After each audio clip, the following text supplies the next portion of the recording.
Friends, இன்றைக்கி நம்ம சேனலில் என்ன பார்க்க போகிறோன்னு பார்த்தீங்கன்னா, என்னுடைய மாலை வேலைகள் தான் பார்க்க போகிறீங்க. ஆமாங்க, இதுக்கப்புறம் நம்ம என்னென்ன வேலையெல்லாம் செய்கிறோம் அப்படின்னு தான் பார்க்க போகிறீங்க. இன்றைக்கி பார்க்கலாமா ஈவினிங் 5 மணிக்கு அப்புறம் என்னென்னலாம் செய்கிறோம் அப்படின்னு பார்க்கலாம்.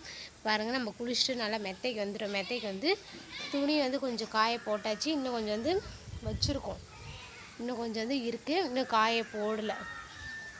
இன்னும் காய போடலாம் பாருங்கள் இருக்குது. இன்னும் இது எல்லாத்தையும் காய போட்டுக்கலாம். அதுக்கு முன்னாடி எங்களுடைய மாடி தோட்டம், குட்டி தோட்டம் ஒன்று பார்த்தலாம். அது என்னதுன்னு பாருங்கள். என்னுடைய மாடி தோட்டம் ரோஸ் செடி தாங்க. ஆமாங்க, ரோஸ் செடி தான். தண்ணி இங்கே ஊற்றவே இல்லை, இன்னும் தண்ணி இனிமேல் தான் ஊற்றணும்.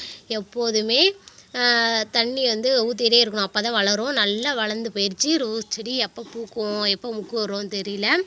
இருந்தாலும் மாடியில் வந்து ஒரே ஒரு செடி மட்டும் நாங்கள் வச்சுருக்கோம். ரோஸ் செடி மட்டும் வச்சுருக்கோம். கீழே வந்து வச்சா பாம்புலாம் வருது. கொஞ்சம் அடப்பாசமாக ஆயிடுச்சுன்னா வந்து பாம்பு வந்துடுதுன்னு அந்த வந்து ரோஸ் செடி வச்சுருக்கோம். இங்கே பார்த்தீங்கன்னா இங்கே வந்து இனிமேல் இலெல்லாம் துளுத்து வரும்.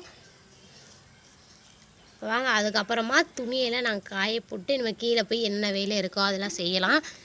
பின்னாடி இந்த காட்டை பாருங்கள். காடு பின்னாடி இருக்க காடு எல்லாமே சோளம் வந்து உடைச்சிட்டாங்க. சோளம் உடைச்சி கொஞ்சம் வெட்ட வெளியாக இருக்குங்க. இதுக்கு முன்னாடி வந்து நீங்கள் பார்த்துருப்பீங்க வீடியோவில், ரொம்ப அடப்பாசமாக இருந்தது. இப்போ ஓகே, பரவாயில்ல. இந்த சைடெலாம் பார்த்தீங்கன்னா தேக்கந்தோப்புக்கு வந்து தண்ணி தான் விட்டுருக்காங்க. வயலில் வந்து தண்ணி பாய்ச்சிருக்காங்க. இங்கே வந்து புளிச்சக்கீரை எல்லாமே இருக்குது. ஸோ நம்ம காட்டுக்காரங்க இன்றைக்கி பிடுங்கிருக்காங்களாட்டுக்கு. இன்றைக்கி காட்டுக்காரங்கிட்ட வந்து நம்மளும் கேட்டு நம்ம யூஸ் பண்ணிக்கலாம். பக்கத்துக்காரங்க நல்லா தருவாங்க.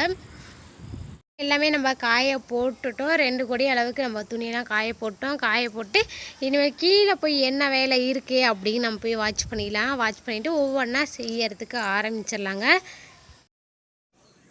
இப்போ பார்த்தீங்கன்னா ஃப்ரெண்ட்ஸ், இன்னும் ஈவினிங் டைம் தான் ஆகுது. மணி பார்த்திங்கன்னா 6 மணி ஆகுது. இந்த 6 மணியில் பார்த்திங்கன்னா என்னுடைய சின்ன பையன் பார்த்திங்கன்னா நல்லா விளாண்டுட்டு இருக்காங்க. கொஞ்சம் கொஞ்சமாக பனி இறங்குது. இந்த டைமில் பார்த்திங்கன்னா பனி இறங்குது. பனி இறங்கி இனிமேல் குழந்தைங்கள்லாம் உள்ளுக்கு அழைச்சிக்கணுங்க, இல்லைன்னா நல்லா சளி பிடிச்சிக்கும். இப்போ பார்த்திங்கன்னா பனி இறங்குது நல்லாவே தெரியுது. இன்னும் இங்கே ஆடு மாடெலாம் மேய்ச்சிட்டு தாங்க இருக்காங்க. ஆமாங்க, இப்போ அடுத்த பார்த்திங்கன்னா நைட்டு சாப்பாடுக்கு வந்து நம்ம வந்து தூதுவளை தான் நம்ம வச்சுருக்கோம். அம்மா வீட்டிலேருந்து தூதுவளை வந்துரு. இப்போ குழந்தைங்களுக்கு எல்லாமே சளி பிடிச்சிருக்கு. நம்ம வந்து தூதுவளை ரசம் வச்சா கொஞ்சம் சளி முறியும். அதனால் வந்து தூதுவளை தாங்க நம்ம வச்சுருக்கோம். தூதுவளை வந்து பார்த்திங்கன்னா குச்சியோடு வச்சுருக்கோம். குச்சியோடு நம்ம வந்து அரைச்சி நம்ம வந்து ரசம் வைக்கலாம், ரொம்பவே நல்லாயிருக்கும்.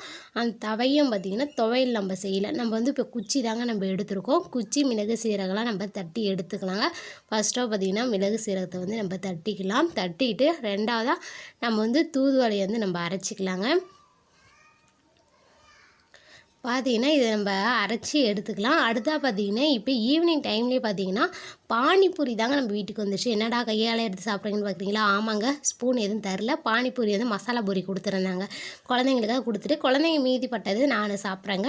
இப்போ அடுத்தா பார்த்திங்கன்னா ஈவினிங் டைமில் தண்ணி வந்துருச்சு. தண்ணி வந்து ஒரு ஆள் பிடிக்கலாம் அப்படின்னால தண்ணி பிடிச்சிட்டே இருக்கும். இப்போ பார்த்திங்கன்னா நம்ம மார்க்கெட்லேருந்து வாங்கிட்டு வந்த கீரை, அடுத்த பார்த்திங்கன்னா வாழைப்பூ இதெல்லாம் இருந்து இதில் சுத்தம் பண்ணிக்கிட்டு நம்ம அரிஞ்சு எடுத்துக்கலாம். ஓகே, நம்ம நைட்டு வந்து ரசமும் வச்சாச்சு. இதுவும் நம்ம வந்து குழம்பு மாதிரி நம்ம கூட்டு மாதிரி செஞ்சுக்கலாம் அப்படிங்கனால இதில் செஞ்சுட்டே இருக்கோம். இப்போ உட்காந்து மணி இன்னும் 6:30க்கு தான் நம்ம வந்து இருட்டோம். ஓகேங்களா? இப்போ அடுத்தா பார்த்திங்கன்னா குழம்புக்குலாம் இங்கே வந்து வெங்காயம் தக்காளியெல்லாம் அரிஞ்சிட்டு இருக்காங்க. நைட் டைமில் உட்காந்து பையன் படிக்கணும். அதனால் அவன் வந்து ஃபஸ்ட்டாக வந்துடுவாங்க. அவன் வந்து ஃபஸ்ட்டு புக்கு தூக்கிட்டு வந்துடுவான். எனக்கு சொல்லிக் கொடுங்கம்மா அப்படிங்கிற மாதிரி அவனுக்கு வந்து சொல்லி கொடுத்துட்டே உட்காந்துருக்கோம். ரெண்டாவது பார்த்திங்கன்னா சஞ்சீஸ்வரனும் புக்கு தூக்கிட்டு தான் வர்றான். இவனுக்கு வந்து பசங்களுக்கு வந்து ஒரு ஆள் சரியாக போயிடுங்க. ஆமாங்க, ஒரு ஆள் சொல்லி கொடுக்கவே சரியாயிடும், மற்றவங்க இன்னொரு வேலை செய்கிறதுக்கு சரியாயிடும்.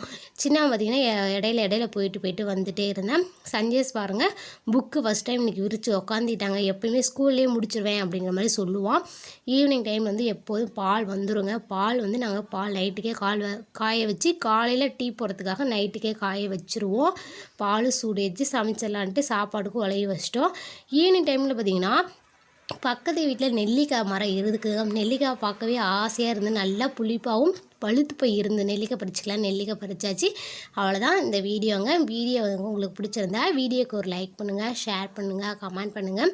நம்ம சேனலை இதுவரை நீங்கள் சப்ஸ்கிரைப் பண்ணலன்னா சப்ஸ்கிரைப் பண்ணிக்கிங்க. கூட இல்லை பெல் ஐக்கனையும் கிளிக் பண்ணிவிடுங்க. அப்போ தான் நாங்கள் போடுற வீடியோ நோட்டிஃபிகேஷன் வரும். தேங்க்யூ.